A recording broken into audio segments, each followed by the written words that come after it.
नमस्कार, मैं हूं श्रीकांत प्रत्युष और आप देख रहे हैं citypostlive.com। राजनीतिक गलियारे से बड़ी खबर है। जी हां, जीतन राम मांझी और महागठबंधन से जुड़ी हुई खबर है। महागठबंधन में 10 घटक दल हैं, यानी सबसे बड़ा गठबंधन है। लेकिन सभी दलों की मांग इतनी बड़ी है कि महागठबंधन के भविष्य को लेकर सवाल उठने लगे हैं। दरअसल महागठबंधन में 10 दल जरूर शामिल हैं, लेकिन उसमें से कोई ऐसा दल नहीं है जो अपने बलबूते एक सीट भी जीत पाए। यानी सब की नैया पार लगनी है आरजेडी के वोट बैंक के सहारे। लेकिन सबकी मांग ज़्यादा है, बड़ी है, और कांग्रेस पार्टी 10 सीटों की मांग पर अड़ी हुई है। 10 से ज़्यादा सीटों की मांग कर रही है, लेकिन 10 सीटें उसको मिल जाएंगी, ऐसी खबर आ रही है सूत्रों के हवाले से। लेकिन जीतन राम मांझी का क्या होगा, क्योंकि जीतन राम मांझी तो कह रहे हैं कि सम्मानजनक समझौता होना चाहिए, और सम्मानजनक समझौता का मतलब भी मांझी बता रहे हैं। सुन लीजिए। सर, सीटों का बंटवारा कब तक होगा? सन ऑफ मलाह का कहना है कि आपको गया सीट मिल रहा है, और वो अपने खुद बता रहे हैं कि हमको 3 सीटें मिल रही हैं। इस तरह देखिए, इसमें कल परसों तरसों 2-3 दिन से हमारी बैठकें चल रही थी।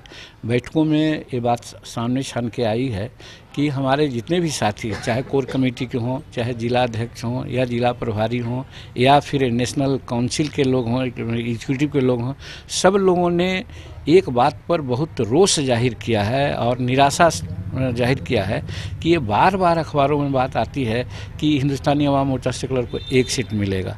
इससे हमारे जनता, हमारे कार्यकर्ता अपमानित समझ रहे थे, और इसीलिए अपना रोष व्यक्त करते हुए हमको आदेश दिया है कि आप मुख्यमंत्री से, लालू प्रसाद जी से आप बात कर लीजिए कि कोई सम्मानजनक सीट वो दे रहे हैं या नहीं। और सम्मानजनक सीट का परिभाषा भी उन लोग ने बतला दिया है कि कोई भी घटक दल, इवन कांग्रेस को भी लोग कहा है कि राजद के बाद कांग्रेस हो चाहे अन्य घटक दल हो, उनसे 1 सीट अधिक मिलती है आपको, तो आप समझिए कि आपको सम्मान किया गया। अगर उनके बराबर या उनसे कम सीट मिलने की बात होती है तो आप समझिए कि आपको अपमान किया गया है। और वैसी परिस्थिति में जब हम समझ लेंगे कि हाँ, हमको उनसे कम सीट मिलने की बात है, तब उन लोगों ने ऑथराइज किया है कि आप उनसे मिल करके जो आप कदम उठाइएगा, हम आपके साथ हैं। बड़ा फैसला ले सकते हैं अगर कम सीट मिली कांग्रेस से। अब वो तो आगे की बात है, इस हेतु मजबूत में कोई बात नहीं कही जाएगी। और अभी यही हुआ है, क्योंकि हम अपनी बात नहीं कर रहे हैं, इसके बाद हम अपनी बात कहेंगे लालू यादव से मिलने के बाद। तो आपने सुन लिया मांझी को। सम्मानजनक समझौता का मतलब है कि आरजेडी को छोड़कर बाकी सभी घटक दलों से 1 सीट ज्यादा होना चाहिए, और केवल वो वीआईपी पार्टी यानी मुकेश सहनी से ज्यादा 1 सीट नहीं मांग रहे हैं, वो रालोसपा के उपेंद्र कुशवाहा से 1 सीट ज्यादा नहीं मांग रहे हैं, वो कांग्रेस से भी 1 सीट ज्यादा मांग रहे हैं। और सूत्रों के हवाले से जो खबर आ रही है, कांग्रेस को 10 सीटें मिलने जा रही हैं, तो मांझी को तो 11 सीटें देनी पड़ेगी। क्या ये कभी संभव हो पाएगा? बिल्कुल नहीं, ये तो संभव दिखता ही नहीं है। तो सबसे बड़ा सवाल कि मांझी क्या करेंगे?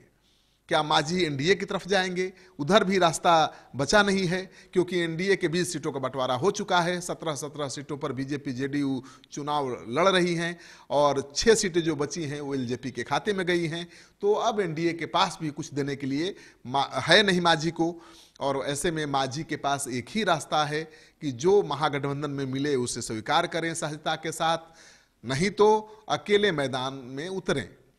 तो जो उनके पार्टी के लोग हैं, कार्यकर्ता हैं, लगातार बैठकें हो रही हैं, मांझी सबकी सलाह ले रहे हैं, और मांझी कह रहे हैं कि सब एकजुट हैं, सब अड़े हुए हैं। पार्टी के नेता कार्यकर्ता से लेकर सारे लोग अड़े हुए हैं कि कांग्रेस से 1 सीट ज़्यादा मिलेगी तब भी इसे सम्मानजनक समझौता मानेंगे, नहीं तो अपना अपमान मानेंगे, और अपमान सहकर भला राजनीति कौन करेगा।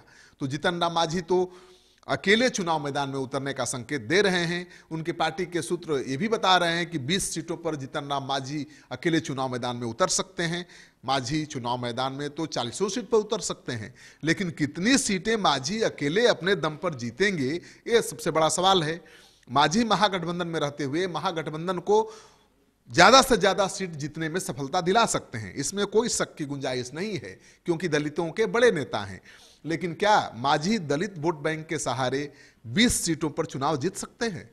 ये सबसे बड़ा सवाल है। आने वाला वक्त बताएगा कि मांझी क्या करते हैं, क्योंकि 20 को महागठबंधन की बैठक होनी है। मांझी गया के लिए निकल चुके हैं, यानी उस गठबंधन में की बैठक में शामिल नहीं रहेंगे। 20 से 25 के बीच सीटों का बंटवारा हो जाएगा, जो हो चुका है पहले, औपचारिक ऐलान हो जाएगा। तो औपचारिक ऐलान में क्या बात खुलकर सामने आती है, कितनी सीटों पर कांग्रेस लड़ती है, कितनी सीटें मिलती हैं रालोसपा को, और कितनी मांग पूरी हो पाती है हम पार्टी के सुप्रीमो मांझी की, ये देखने वाली बात होगी। आपको इस खबर में दम लगे तो इस वीडियो को खूब दोस्तों के साथ शेयर करिए। अगर आपने अब तक हमारे यूट्यूब चैनल को सब्सक्राइब नहीं किया है तो कर लीजिए, और बेल आइकन दबाना बिल्कुल मत भूलिए। आपका सहयोग समर्थन लगातार मिल रहा है, उसके लिए बहुत बहुत आभार। नमस्कार।